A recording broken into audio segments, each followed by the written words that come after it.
Hey there, you're listening to BD4, where there's no better way to get your Yankees and Knicks analysis. Yanks every series, Knicks every game, and MMA on occasion. Here's your host, RJ Carbone.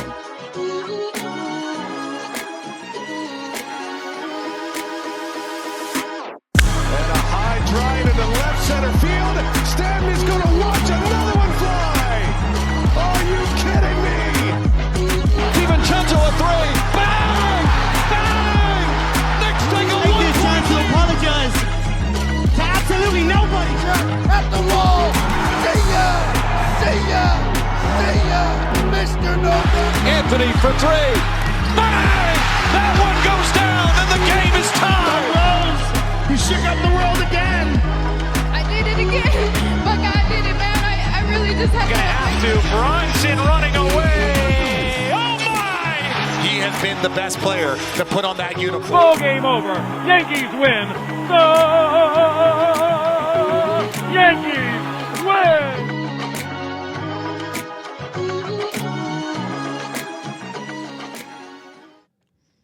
Okay, welcome to the show, episode 845 of the podcast. We're talking Knicks. We're doing a full episode. I don't know why it's this game that I decided to do an episode. I know we've missed some lately and do one that's in video format with all the graphics and such. Because this was certainly not a game the Knicks took too serious. And who really can blame them?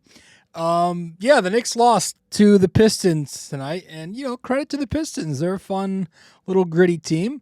Final score being 115-106 in Motown, Detroit. They lost their grip late in the game. They had a double figures lead in the third quarter, maybe the fourth. I think it was the third quarter where they had a big lead. It was kind of a physical grind from the start. Precious Achiuwa has a big first quarter. Brunson is hot in the first quarter, doesn't miss a shot. He cools off after that. You get another poor offensive game from Deuce McBride, which is becoming a problem that he has no bag. That's the thing we've discussed this year, a little bit here and there. Worried about that for the playoffs. Can't make a layup. But he had a really, really tough third quarter. Deuce McBride did. Shamet steps up with a couple of big plays in the fourth quarter. Cats scoring in the fourth quarter, but you had some absolutely brutal turnovers from Towns in the fourth quarter. Senseless and stupid, transition turnovers where he's just throwing the ball to the middle of nowhere, turnovers from the post where he's getting double teamed from behind, turnovers on drives. It was ugly for Cat. And so the Knicks lose again 115-106. Not much of a big takeaway because they were without three rotation players and they did not take this game serious. But I do hope they're ready for the Detroit Pistons because the Detroit Pistons are a very physical, fight-hard team. They play hard, and the Knicks have a tendency to play soft. This group, we know that. They are not the same group intensity-wise as last year's group. But it could be a good thing to play this team in the first round because I do think it'll help prepare the Knicks and, have them battle-tested for when they run into Boston in round two. But I don't want to, we keep talking Boston. I should be a little bit careful. But I mean, if anybody's really out there and they're sitting there after this game and they're like, oh my God, this Pistons team is going to run all over us. And I don't want to be disrespectful to the Pistons, but the Knicks didn't care. Tom Thibodeau, this was a tank job at its finest. Clearly the Knicks are, I don't want to say they're trying to drop to the 4 seed, but they don't care if they get the Milwaukee matchup or the Detroit matchup. They really don't care. The rotation that you saw tonight should have been it all. You had three rotation players out, which if it's a game the Knicks would have gave a shit about, at least two of them would have played. and you still, Tibbs still ended up running a full 9. How often do you see that? When Tibbs is out 3 guys, he's not going to run 9. He ran 9 tonight. He gave DeLon Wright 13 minutes. He gave PJ Tucker, who hasn't played NBA ball this year and has about 30 games under his belt since 2023, he played 27 minutes tonight. Precious Achiuwa played 40 minutes. He was taking 3-pointers. I think he took 4 or 5 of them. Brunson played 29 minutes. I mean, it wasn't a serious game for the Knicks. They had a lineup in sometime in the first half where it was Cam Payne, DeLon Wright, Landry Shamet, PJ Tucker, and Precious Achiuwa. That was a legitimate lineup they ran out there. And a reminder, that was with Deuce McBride and Jalen Brunson, both healthy and playing tonight. They just didn't care. And then you get to the end of the game, and the way that they were using Karl Anthony Towns was a little bit bizarre. You had the big on Towns. They had Isaiah Stewart on Towns, but they weren't screening him, or they weren't screening with Towns to get those 1-5 pick and rolls for Brunson, right? And it's just like, you probably, you have to attribute that to just them not really caring, and they would do it in a playoff series because it was odd. Like, he was not in any pick and rolls with Jalen in that fourth quarter. And he spent the entire fourth quarter, not to mention that whole collapse was with Precious on the floor alongside Towns.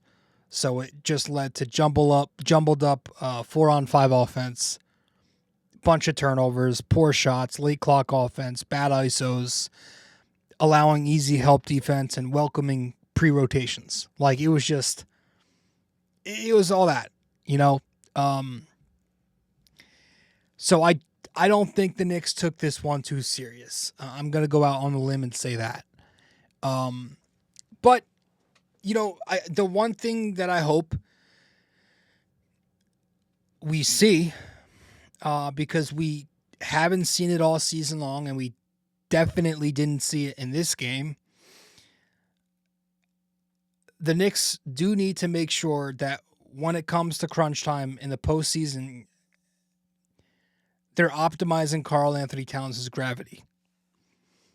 Because all season long, Towns' pop to roll ratio has been really low. It's for a historically great three-point shooting big man, he does not pop nearly as much as he should. He took just 1 3-point attempt tonight, and it wasn't until the fourth quarter. So, again, you can attribute that to them not caring, but this has been a season-long theme. He's only taking 4.5, maybe a little more than 4.5 per game. Towns is going to need to pop a lot more for, yes, just getting 3-pointers up in volume, but also to draw help, right? Using his gravity. In the top of the first quarter, there was a really important possession that stood out to me. It was a Brunson Towns action up top with Precious spacing next to Towns on the weak wing. Tobias Harris was tasked with Precious. Brunson comes off the cat screen. Cat pops to the top. Tobias comes to help on the pop. Precious cuts off Tobias's help, and Brunson finds Precious for an easy basket down low. That, I thought, was a good example of the Knicks using Cat's pick and pop gravity to open up the floor for his teammates. That was an example of how to use him on the pop, right? It's not always for him shooting, but it's for him opening up his teammates. If you want an example of how not to use his gravity in situations, in pick and pop situations, there was a possession early to mid third quarter. I think it was middle of the third quarter. It was a Bridges Towns pick and roll at the top of the key. Brunson and Deuce are both spacing weak side on the corner. And Towns, instead of popping to the 3-point line, he rolls for a dunk. It's kind of natural instinct for him to want to take advantage of the size that he has against a small trying to be the weak side tagger. But, those are situations where I'm looking at it at the time and I'm like, he should probably pop here. Just, 3-pointers are greater than 2-pointers. It's something that, like, simple possessions like that will come back, and you look at the end of the game when you're down by a couple of points and you wish that you had a 3 there from, again, your historically great 3-point shooting big man, that I feel like in a playoff series that could hurt the Knicks. And it's not always in pick and roll situations. Like, even when Towns is spacing on non-pick and rolls, you'll see he still prefers to cut in, relocate, or stampede off the catch versus popping and shooting the 3.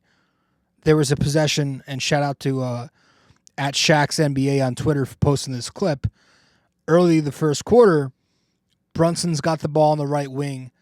Towns is spacing one pass over on the strong elbow. Deuce is spacing on the weak elbow, the opposite side. Brunson gets double teamed. Towns, instead of popping to the top, cuts in. And it's just, it resulted in a basket. But again, like Tim Hardaway Jr., who was on Deuce McBride, even pre-rotated off Deuce because he was expecting Towns to pop. So it's, the Knicks don't take advantage of Towns' gravity, and I'm afraid that's going to hurt them in the playoffs, especially if they make it to that Boston series. But again, we do want to focus on the now, and if the Knicks do secure this 3 seed where they've got 2 games left to do it, I think a bigger, or I think another big issue, I should say,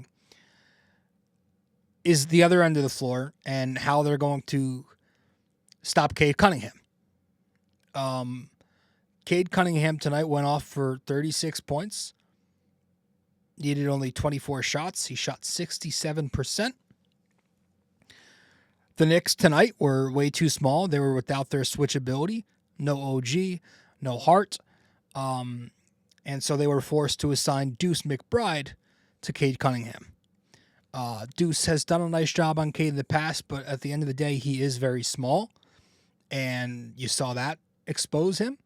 And he wasn't great enough at the point of attack tonight either. He got beat. He was getting shot over, muscled through, had some late recoveries off the ball screen. Wasn't the sharpest defensive showing for him either. And the Knicks were punished on really all of their switches, because they lacked their wings.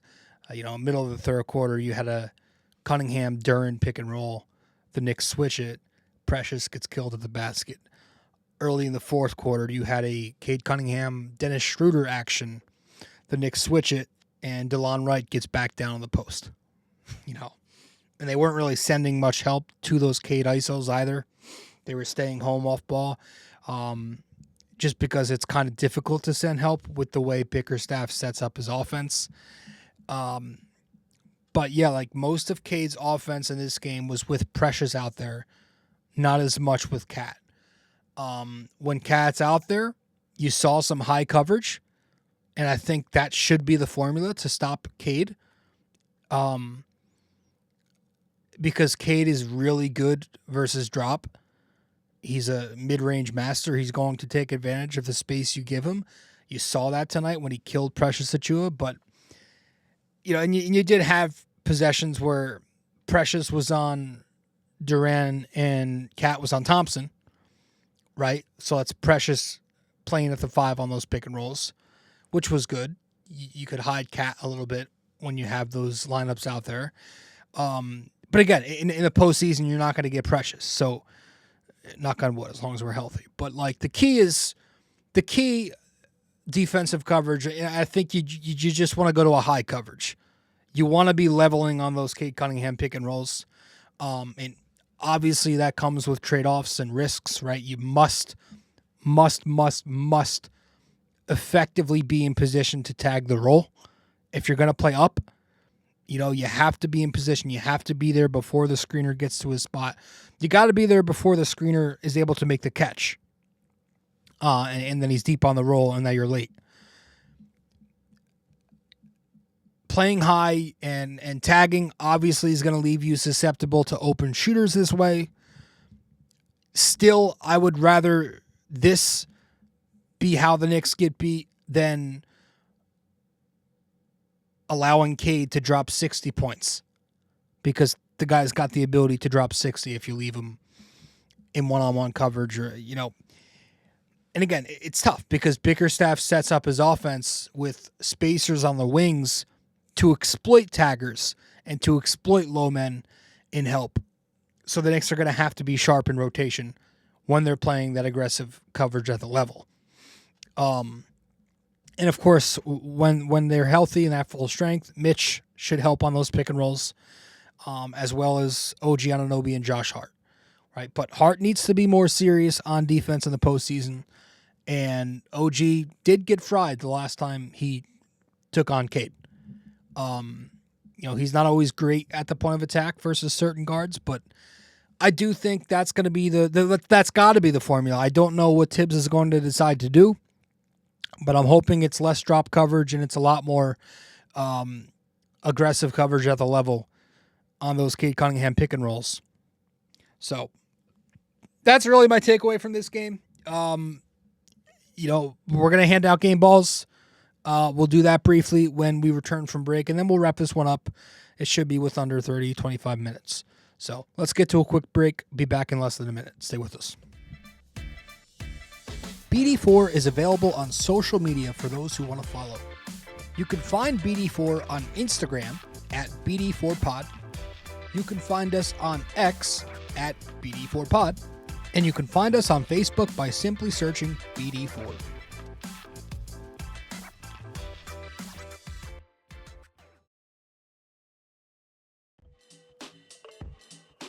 Hey guys, just a quick reminder, this podcast is also available in video format on YouTube. So be sure to go over to the YouTube channel, BD4, subscribe, like the videos, comment, and tell me how much I suck or maybe how much you like the video. We'd very much appreciate it.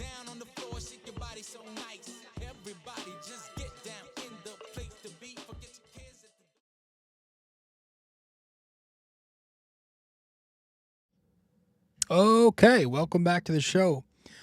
Episode 845 of the podcast. Appreciate you all tuning in. The Knicks lose their grip in Detroit. Yeah. But game balls in this game, I'm going to hand the game ball amongst the starters to not Jalen Brunson, because he had a tough game.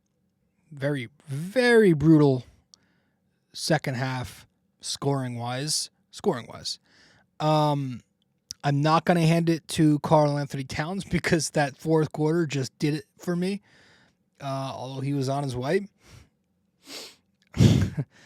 I'm not going to hand it to Deuce McBride because I thought he was really bad on both ends. I'm definitely not going to hand it to Mikal Bridges because I thought he played very weak in this game. So that means there's one starter left, and I'm going to hand the game ball to Precious Achiuwa. I give Precious a lot of shit. We all do. I'll let you know when he has a good game. And he had a good game tonight. Sure, he put up 18 points, 10 rebounds, 3 assists, 2 steals, 3 blocks. He filled up the stat sheet. Shot 62%. The eye test is what I liked. He was scoring in the first half, which was very helpful. They got off to a hot start in the first quarter. Precious poured in 10 points, had another highlight dunk, got the Knicks fans in the building going. knocked down a three-pointer in the second quarter. Rebounded very well in the second half. Again, the defense has been better. He had some tough moments on Cade and drop. He had some tough moments at the basket in the fourth quarter. But I thought he played a good game. I thought his impact was felt when he was on the floor. But again, Precious won't be a part of the playoff rotation if the Knicks are healthy, and so you won't have to worry about him getting stops against Cade Cunningham. So thankfully, be thankful for that. But he has 12 game balls now. That's his 12th of the season. His first as a starter. He's got 11 from off the bench, so 12 overall. Precious Achiuwa. Fine game tonight. Going to the bench. Oops, that's a Yankee graphic. Hi, Paul. Sorry. Here we go. Going to the bench. Landry Shamet. I thought he was the best one off the bench tonight. In this game, Shamet scored 9 points, shot 3 for 4 from the field, and 2 for 3 from the three-point line. 8 game balls now on the season for Landry Shamet as the highs and lows continue with him. Goes through stretches where he shows you he's probably not an NBA player, and then goes through stretches where it's like, all right, maybe you can contribute playing a couple of minutes. He had a massive sequence in the fourth quarter, which would have been a lot louder had the Knicks won this game. But he knocks down a big three-pointer in transition to cut the deficit to 1 point with 7 minutes and change left. Gets a big defensive stop the next time down, I think it was. And then knocks down another big three where Deuce runs an empty side action with Towns, or he rejects it. He rejects a pick and roll with Towns.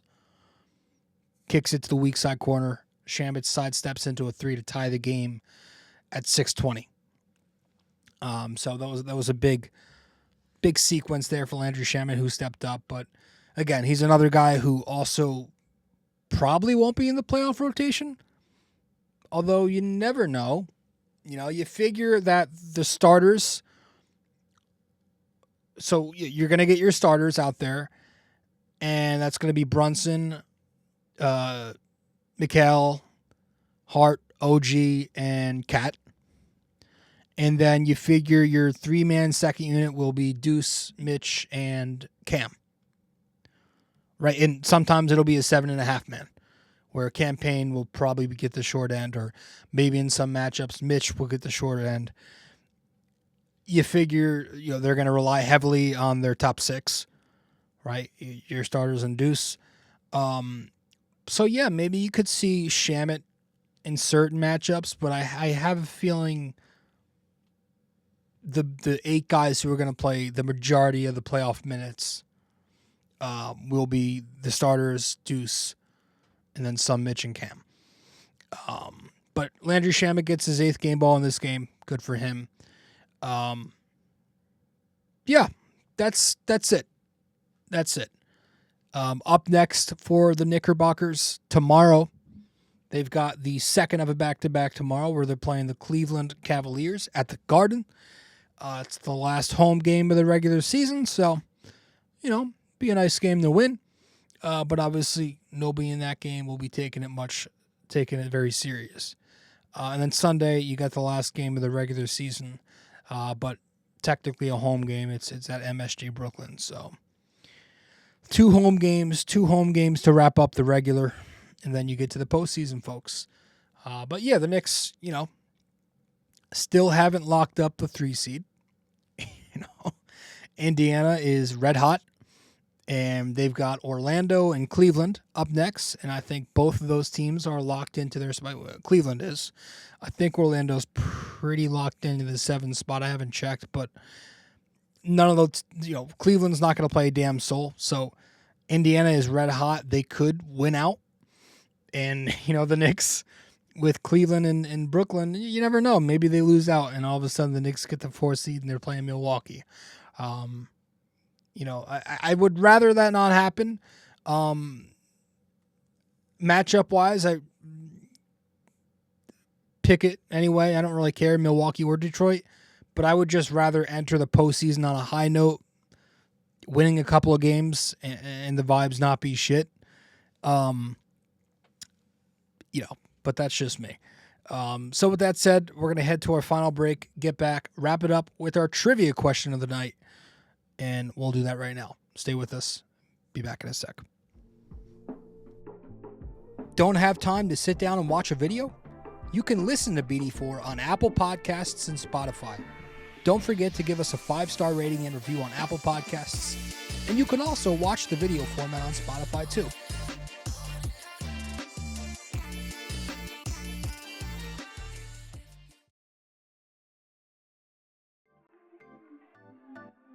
If you feel like supporting the podcast, you can Venmo at Robert-Carbone-JR-28. We really appreciate your support.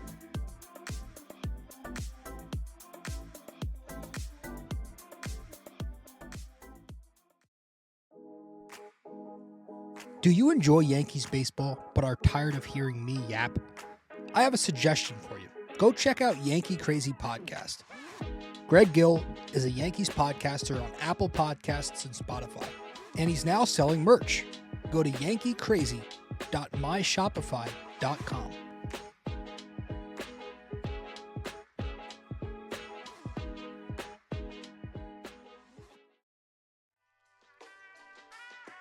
Stay connected with us. Visit BD4blog.com to explore our blog, tune into our latest podcasts, and follow us on social media. Thank you for being a part of this community.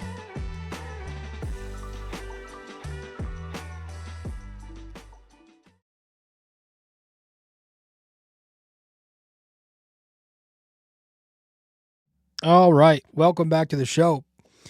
Episode 845 of the podcast. The Knicks lose their grip in Detroit. Let's wrap this one up with our trivia question right now.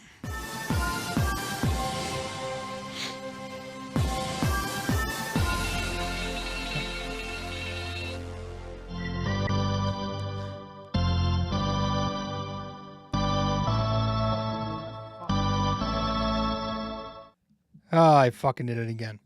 Sorry, folks. That was the wrong graphic I clicked. Clicked on the Yankee graphic again, and it played the Yankee sound. All right. Our Knicks trivia question of the day here for episode 845.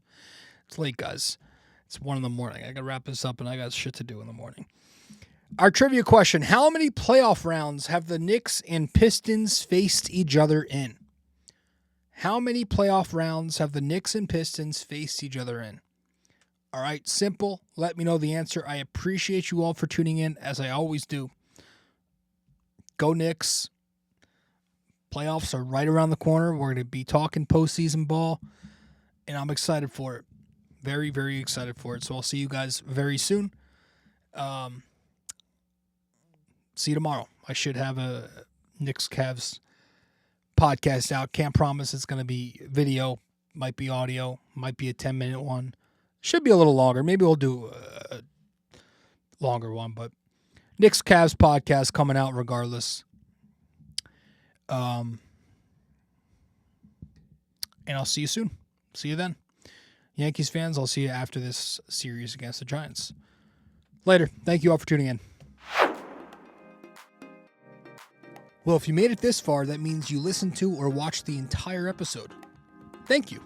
Just remember to follow, subscribe, download, rate and review, and all that fun stuff to help out the podcast. And I will see you in the next episode of BD4.